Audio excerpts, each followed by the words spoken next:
Madame, Messieurs, merci de nous choisir et bienvenue. Ouvrons par le mot. Les forces armées de la République démocratique du Congo montent en puissance et tiendront le coup lors de la période de transition et du retrait de la mission d'observation des Nations Unies pour la stabilité au Congo MONUSCO. C'est l'assurance faite mercredi par le vice-premier ministre en charge de la défense et ancien combattant Jean-Pierre Bemba Kassim Diane, représentant spécial adjoint du secrétaire général des Nations Unies en RDC. Il précise que la MONUSCO reste entièrement à la disposition du gouvernement congolais pour le rétablissement de l'autorité de l'État dans le province en proie à l'insécurité dans l'est du pays. Et puis demande de lever des immunités du sénateur congolais Augustin Matata Ponyo par la Cour constitutionnelle. L'opposant congolais pense que le problème serait le fait qu'il soit candidat à la présidentielle de 2023, ce qui dérange le pouvoir en place. Position prise au cours d'un point de presse tenu mercredi à Kinshasa. L'ancien Premier ministre de la RDC précise que son dossier n'est pas judiciaire mais plutôt politique. Dans le même registre, Augustin Matata Ponyo a par ailleurs déposé plainte à la Cour de cassation contre le président du Sénat, Modeste Bathily-Lukwebo, pour atteinte aux droits garantis aux particuliers. Selon le président du LGD, Bathily-Lukwebo a utilisé l'institution Sénat pour l'écarter de la course électorale au profit de Félix-Antoine Tshisekedi. Dossier Bukanga-Lonzo, la Cour constitutionnelle doit se rattraper sur les vides juridiques constaté lors de son premier arrêt sur l'affaire. C'est l'analyse de Patient Kayembe. Pour ces juristes de formation, cela permettra à l'ancien Premier ministre de présenter ce moyen de défense en vue de clore le dossier.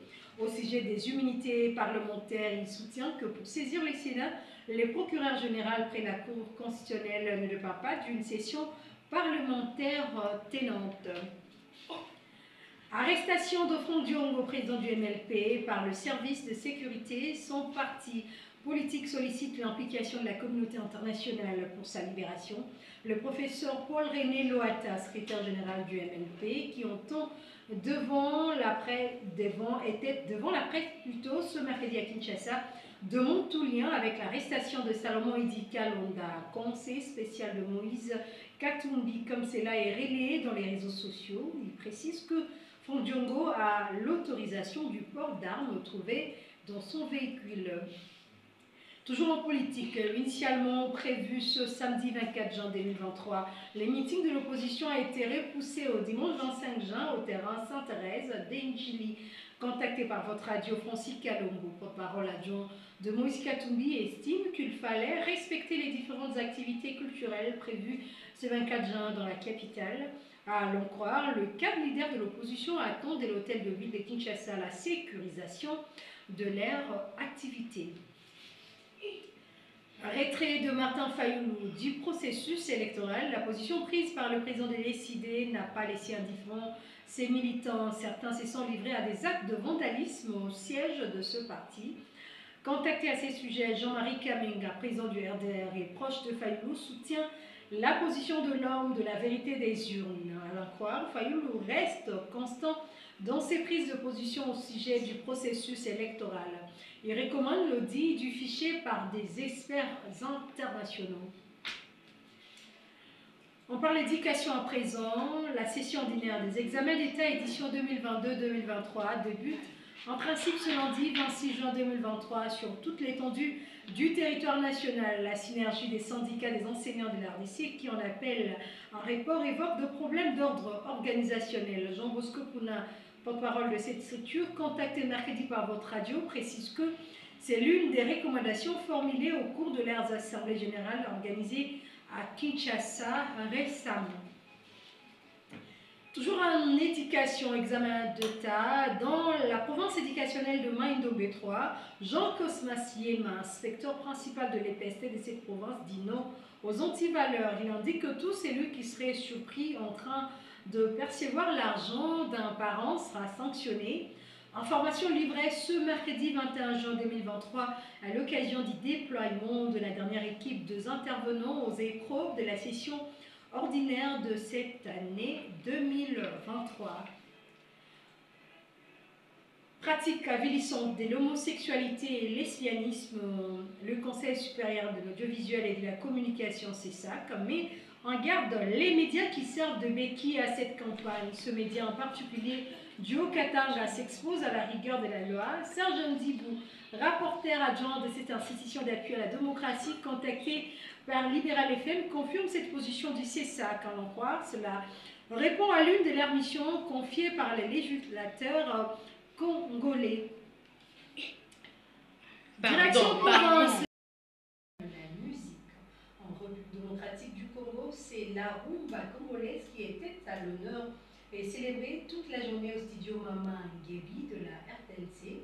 La ministre de la Culture et Arts et Patrimoine, Catherine Katongoufouga, dans un message à la nation, a invité les artistes musiciens à l'éthique en rendant potable et saine les animateurs communément appelés à Catherine Katongoufouga.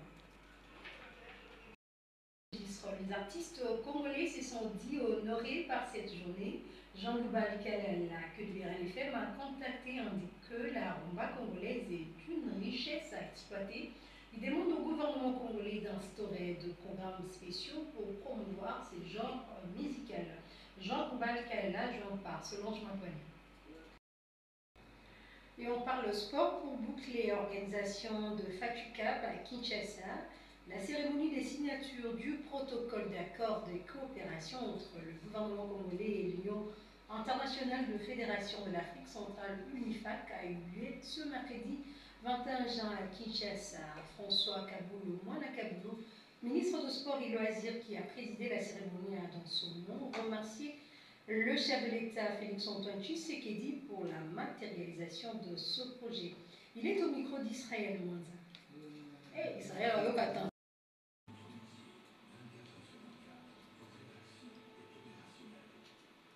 Fin de ce journal, bien avant de se quitter, le rappel de principaux titres.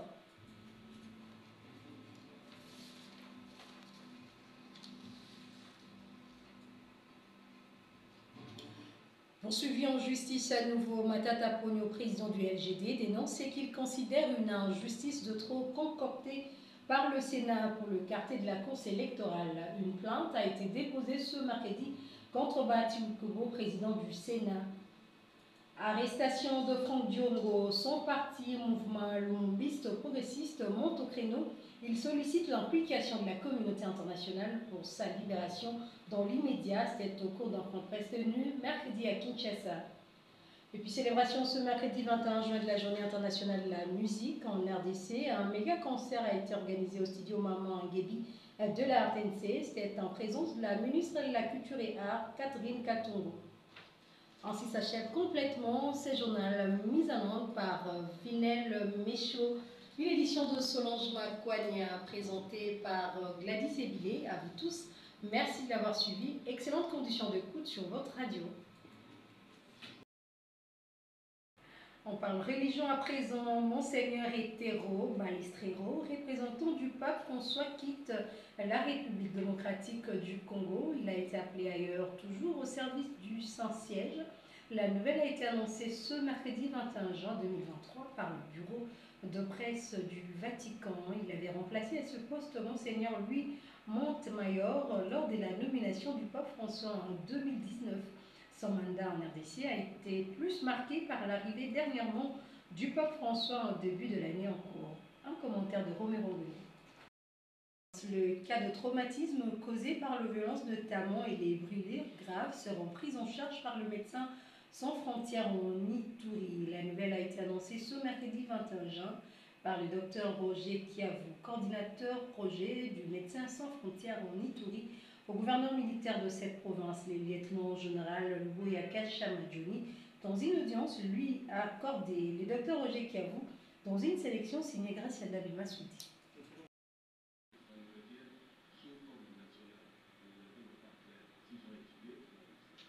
Tout à fait autre chose. Pratique avilissante de l'homosexualité et lesbianisme. Le Conseil supérieur de l'audiovisuel et de la communication met en garde les médias qui servent de béquille à cette campagne. Ce média en particulier du Haut-Katanga s'expose à la rigueur de la loi. Serge Ndibou, rapporteur adjoint de cette institution d'appui à la démocratie contacté par Libéral FM, confirme Cette position d'ICESAC, à l'en croire, cela répond à l'une de leurs missions confiées par les législateurs congolais. Serge. On change de registre à présent. La session ordinaire des examens d'État édition 2022-2023 débute en principe ce lundi 26 juin 2023 sur toute l'étendue du territoire national. La synergie des syndicats des enseignants de la RDC qui en appellent à un report évoque des problèmes d'ordre organisationnel. Jean-Bosco Pouna, porte-parole de cette structure, contacté mercredi par votre radio, précise que c'est l'une des recommandations formulées au cours de leur assemblée générale organisée à Kinshasa récemment. Jean-Bosco Pouna est joint par Solange Makwanya. Registre dans la province éducationnelle de Maïdomé 3, Jean Cosma Yema, inspecteur principal de l'EPST de cette province, dit non aux antivaleurs. Il indique que tout celui qui serait surpris en train de percevoir l'argent d'un parent sera sanctionné. Information livrée ce mercredi 21 juin 2023 à l'occasion du déploiement de la dernière équipe des intervenants aux épreuves de la session ordinaire de cette année. Jean Cosmas Yema. Poursuivons, toujours en politique, initialement prévu ce samedi 24 juin 2023, le meeting de l'opposition a été repoussé au dimanche 25 juin au terrain Sainte-Thérèse de Ndjili. Contacté par votre radio, Francis Calon, porte-parole adjoint de Moïse Katumbi, estime qu'il fallait respecter les différentes activités culturelles prévues ce 24 juin dans la capitale. À l'en croire, le candidat de l'opposition attend de l'hôtel de ville de Kinshasa la sécurisation de leur activité. Francis Calou. Du processus électoral, la position prise par le président de l'ECD n'a pas laissé indifférents ses militants. Certains se sont livrés à des actes de vandalisme au siège de ce parti.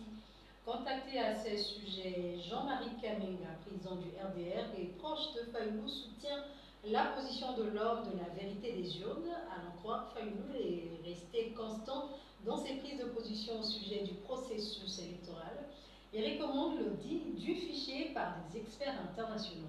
Jean-Marie Kamenga, joint par Orissia Sakiriki.